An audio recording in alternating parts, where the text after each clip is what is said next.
And realise the sheer scale of what they're missing and the opportunity that lies ahead for them.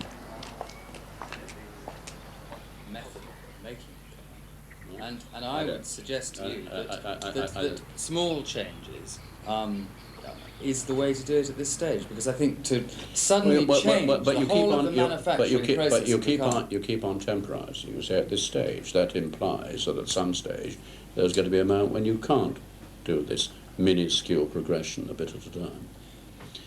I actually don't look on. Well, I think I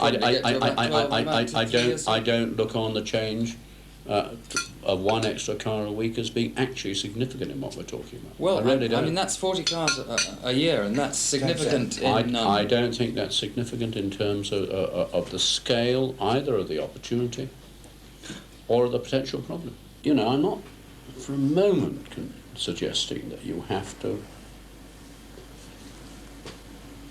tear up what you've achieved. That would be crazy.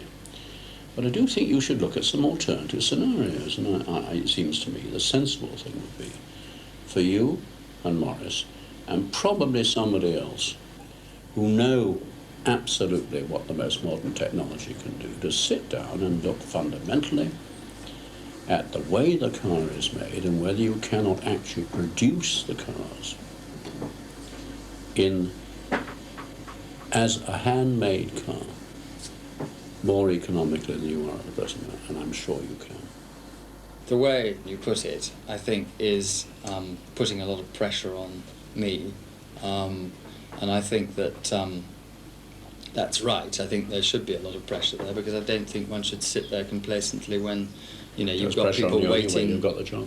Waiting, you know, for the car. So we have got constrictions, as you mentioned rightly. We've got a financial constriction, but equally that's just as vulnerable if we do nothing.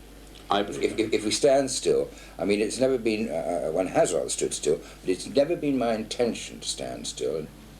I really do believe that that perhaps a radical solution you know, should be looked at, and I would like to do that. I just want to make sure that the right people are on our side, because I think that, you know, there's a lot of experts in the motor industry who could come up with a solution, but I'm not necessarily sure it would be better than what we've got at the moment. I wasn't even remotely suggesting you should use somebody from the motor industry. I think it'd be an absolute disaster. Mm.